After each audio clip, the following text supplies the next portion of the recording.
Hello singers. Today we're talking about warming up, and to help you I've produced this handout called Warming Up the Mind, Body, and Voice, and you can download this document from the link provided down below. So please check that out. It will take you through physical warm-ups, 6 areas of relaxation, correct singing posture, as well as breathing, and then it gets to the 6-minute vocal warm-up. I have these 6 exercises and I explain to you what each of them seeks to accomplish, and then there is an entire 6-minute long vocal warm-up in its entirety, and there is a link in that document as well as below where you can download the 6-minute accompaniment. So please download this document, or at the very least download the accompaniment down below. I've already done a video about posture and physical warm-ups in the 6 areas of relaxation. If you haven't seen that, check that one out too. In this video, I'm going to take you through the 6 exercises that I've provided to show you what I'm looking for and what advice I would give you as you sing them. Now, when you begin singing, I'm going to assume you've already gone through some physical warm-ups to get your body engaged, you've addressed the 6 areas of relaxation, and you're standing with correct singing posture. When you do these exercises, do them at mezzo forte volume unless otherwise indicated. Too many times, singers sing too softly. They sing under the voice. They do not connect with the breath. They sing doo, doo, doo, doo, doo, instead of doo, doo, doo, doo, doo. So give some nice volume, nice mezzo forte volume to all of these exercises, except for number 5 and number 6, and we'll talk about those when we get there. Also, when you're going through these exercises, once you know the pattern, quit looking at the music. Direct your attention inwardly to what you're doing with the vocal mechanism and the lungs and the diaphragm, so you can pay attention to how you feel when you're doing these exercises. We are not like a pianist or a clarinetist or any other instrument where you can see the mechanics of the instrument. We have to rely on what we feel, what we sense, and what we hear. So, along with that, I want to encourage you to record yourself. Now, I've been doing these videos, and quite honestly, I hate watching or listening to myself. But it's by doing that that I can do some positive, constructive criticism of my work and get better. When I was in college, we had to record our voice lessons, and I will be honest with you, I only listened to a small percentage of them. That is not very helpful. Record yourself and listen. The other thing I'd encourage you to do is listen to some great singing, because unless you know where you're going, there's no point taking the trip. So please start listening to great singing and try to have an idea of what that must feel like or sound like for the singer when they're doing it. Now, let's look at the first warm-up. You will notice that it's a very familiar pattern. I've asked you to sing on the vowel oo, like the word flute, ooh. So many people, unfortunately, when they sing ooh, if they're not careful, they will sing it ooh, and the saw palate is dropped, the tongue is kind of arched up, the lips are flat, and what we want is tall lips, we want the saw palate raised, we want the tongue down, ooh. I like thinking of blowing into a Coke bottle or blowing into a flute or hoot owl, hoo, hoo, or blowing out a candle. All of those give you that nice space like a yawn that feels nice and open and allows the sound to reverberate in your mouth, gives a beautiful vowel sound. So practice your ooh vowel and make sure you're not going ooh. You'll notice also that on the exercise, I have given you 2 arrows. The first arrow is right over the 3rd note. Oftentimes in this passage, people will sing that 3rd note flat, and then consequently, the last note is flat. When you sing it, do, do, do, do, do, Make sure it's not do do do do do. That might sound right at first, but it isn't. Do do do do do. You'll also notice that I put an arrow on the last note, and I did that because oftentimes when singers are doing vocal warm-ups, they don't pay attention to the last note. They're kind of mentally going on to the next passage or next phrase. What you need to do is sing all the way to the rest. Maintain the integrity of the pitch. So, do do do do do. In exercise 2, we have the very familiar 1-3-5-3-1. It sounds like this. And you'll notice I've given you those up arrows, and they're over the third of that triad. We tend sometimes to hear that a little low, so place those notes high. 1-3-5-3-1. I've also given you an arrow to remind you to carry all the way over to the rest on the last note.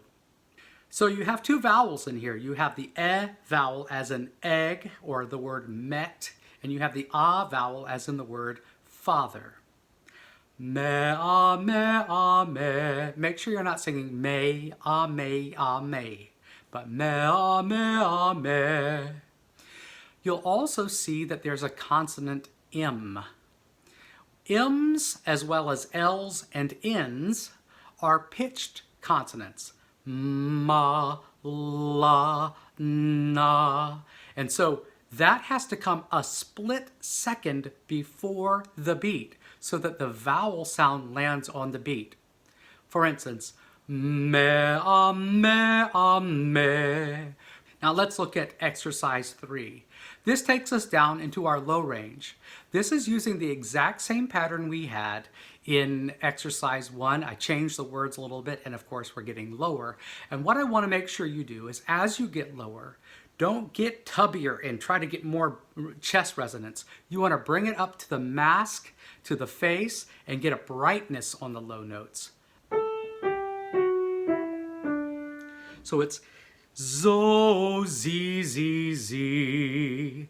And again, as you get lower, zo, z, z, z, instead of so, z, z, z. And the vowel O is as in the word no, and E is as in the word meat.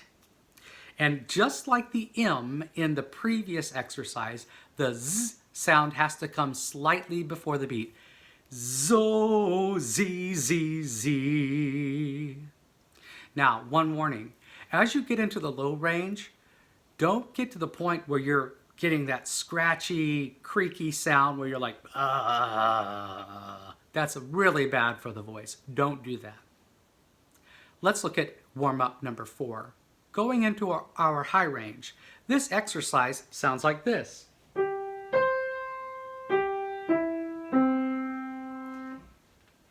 And I've given you 3 different vowels or words or ways to sing this, and really you can sing whatever sound you want. But I like the first one, fui-ah.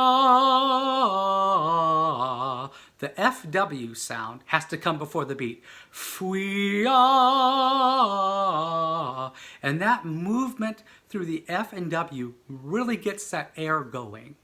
I've also given you 2 other ways to sing this, and both of these are wonderful tools for vocal development. First is the ung sound, like the word sung. It's not but like an open mouth hum. And so the other one is called a lip trill or a lip burble or a motorboat or whatever you want to call it. The reason these 3 exercises are so good is that you have to move the air out of the body. So often when people sing, they sing behind the lips and they go fui-ah instead of fui-ah. So move that air through as you're singing. The other thing to consider as you're going higher is you want to create space on the upper notes. fwee-ah, instead of fwee-ah, squeezing. So make sure you're creating space. And as you get higher, especially in the last few iterations of this exercise, you need to modify the vowel from ah to ah. So, fwee-ah, fwee-ah, is how I would sing that. You also want to make sure the sound feels like it's easy. You don't want it to sound shrill. You don't want it to sound pinched. And this is where listening to a recording becomes so helpful, because sometimes you don't know what you sound like. What you're hearing is going through bone and skin and all that stuff. You need to hear a recording to get a good idea of what you really sound like. So make sure you're doing that. Let those notes fly out. Take the path of least resistance. As soon as you get into the pattern and you know what it is, stop looking at the music. So many times, singers see high notes coming and they shut it off. They think, oh, I can't do that. That's too high for me. And I got to tell you, I have tricked so many singers into singing high notes that they told me they couldn't sing just because they had no idea what note they were singing. So get your head out of the music and just focus on your technique. When you look at exercises 5 and 6, you will see that they look exactly alike except for the dynamic contour. Number 5 asks you to start softer, get louder, and return to soft. The opposite is true for number 6. You start louder, get soft, and get louder again.